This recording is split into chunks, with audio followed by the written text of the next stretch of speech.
the common mistakes, I've actually talked quite some length already about the most common mistake, which is to not distinguish clearly between long vowels and short vowels. And particularly, people forget to make that distinction when they see, for example, certain vowels are written with English characters that don't have a line over the top, and so they forget that they are actually long vowels. And I'm talking about the two vowels we mentioned before, which are the English letter E, which is pronounced A, and it's long and held for 2 counts, and the other long vowel, which does not have a line over the top, is O.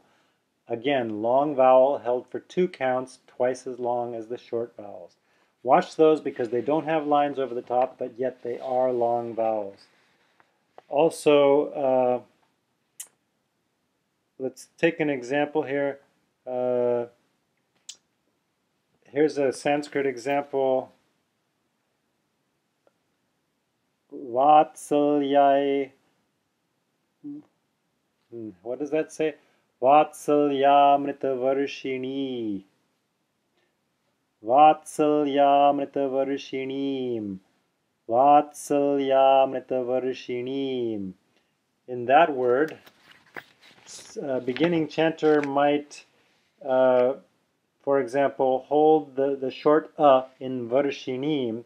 They might hold the too long to make it sound like varshinim. I can't tell you how many times I've heard the word varshinim there when it should be varshinim.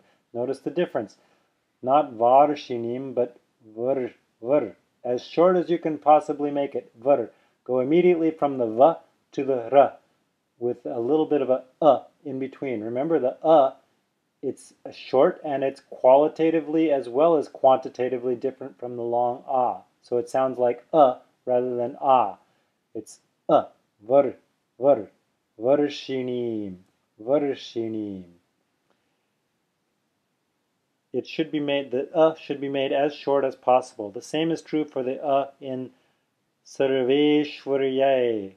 Sarveshwarya. I'm just reading the next example here. Sarva. Sarva is a very common word. It means all. And I hear many beginning chanters say sarva, and it's not sarva, it's sarva. Short. Sarva. Or the word karma. I hear a lot of times people will say that with the English style, which is karma. Worse yet, they will say a long and they will also say an English R. So it sounds like karma. I don't want to hear karma. It's a short not a long and it's a flip of the tongue ra. So it's karma. You might hear some Indians roll their R, karma. That is okay, but better is karma, just one flip of the tongue, karma. Another example is the vowel r, which has a dot underneath the R. It's found in the word amriteshwaryaye. It's a short r. Amriteshwaryaye. And you want to make that sound as short as possible. Amritesh. Don't say amritesh. No one should be saying amritesh. It's amritesh. Short as possible. Now, what else can I say here?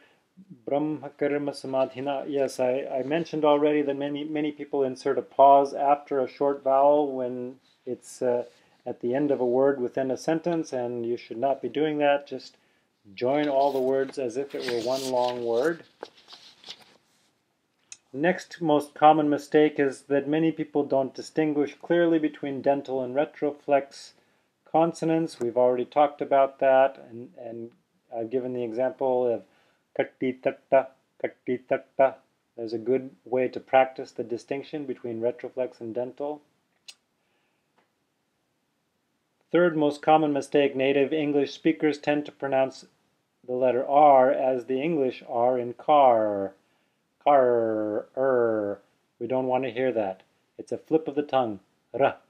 English speakers also sometimes will say a as in cat in some Sanskrit mantras, especially in the diphthong o, which makes o sound like the ow in cow.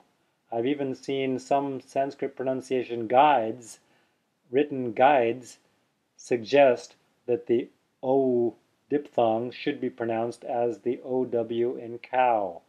But it's not ow, it's o. It's a very different sound. So if you pronounce it like the OW in ow in cow, then ouch is what you get.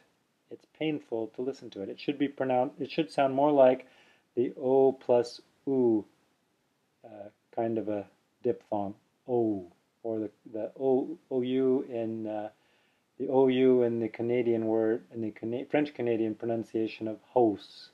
That's a pretty good one, pretty good example. Fourth most common mistake, many people don't extend the first of conjoined consonants appropriately, and we just covered that. Don't need to go into that again. The last common mistake is that some people, especially people from certain areas of India, do not distinguish clearly between the sibilants sh, sh, and sa.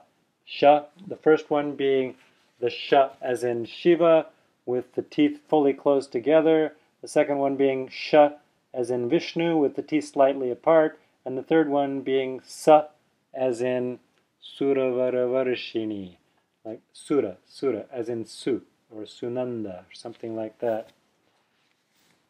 Those are three different kinds of sibilants. So when they don't distinguish clearly between them, you might hear Shiva sound more like Siva, especially if you hear someone from Tamil Nadu trying to speak Sanskrit, they might say Siva. Why? Because in Tamil, their native language, they actually don't have, I've heard they don't even have a sh sound. So it's difficult for them to distinguish that from the sa sound. So you might hear Siva. But I've heard also even in North India, great confusion about which of the sibilants should be used in which context. Not only using sa where they should be using sh, but also using sh where they should be using sa. So they'll reverse it the other way as well sometimes. It just gets all confused and they don't know which one to use where. They just repeat what they've heard in their particular dialect in their local community, and it just gets propagated that way. But if you look at how it's spelled, then there should be no doubt how it's pronounced because the pronunciation is consistent, and now that you've watched this video, you know how to hold your mouth for pronouncing each of the different sibilants, and in fact, each of the different characters of Sanskrit. So with that information, your pronunciation will be perfect. One final word on Om. A final word on Om. There's has been some controversy about this word in particular, so I'm going to make one comment on it. Om is actually not the correct transliteration of the holy pranava mantra Om, which is written like that, there, in Devanagari script. It's the correct transliteration, meaning translation into English letters. The correct transliteration is not O-M. It should be written as A-U-M, 3 letters. In fact, if you look at this symbol, Om, you can see all 3 letters there. If you read Devanagari script, the first part, this looks like a 3 kind of. That's the and then this tail on the 3 is the U, and then this dot with a half moon underneath it, that's the M. So it's A, U, M. All 3 letters are there. So if you want to transliterate it properly, then you will write all 3 letters, A, U, M. And in fact, it is often written like that by scholarly pundits. There is some disagreement among scholars, however, on the proper pronunciation of Om. Even though they would probably agree, I think, on the proper transliteration, they might disagree on how to pronounce it. Some say it should be pronounced as A, U, M, 3 distinct sounds. Aum, the conjunction of three distinct sounds, a plus u plus aum. Others say it should be pronounced as the om in the English word home. After some research, I am of the belief that om is simply the condensed version of aum, and aum, three distinct sounds, aum, is simply the elaborated or extended version of om. So, thus they are not fundamentally different in their vibrational essence. I believe the intention you hold while thinking or saying the mantra and the attention you give to it are more important than which pronunciation you choose. So they are essentially the same vibrationally. One is just a condensed version, the other is just the elaborated version of that vibrational essence. So this concludes my little video on how to pronounce the letters of the Sanskrit alphabet. Thank you for joining me. Namaste.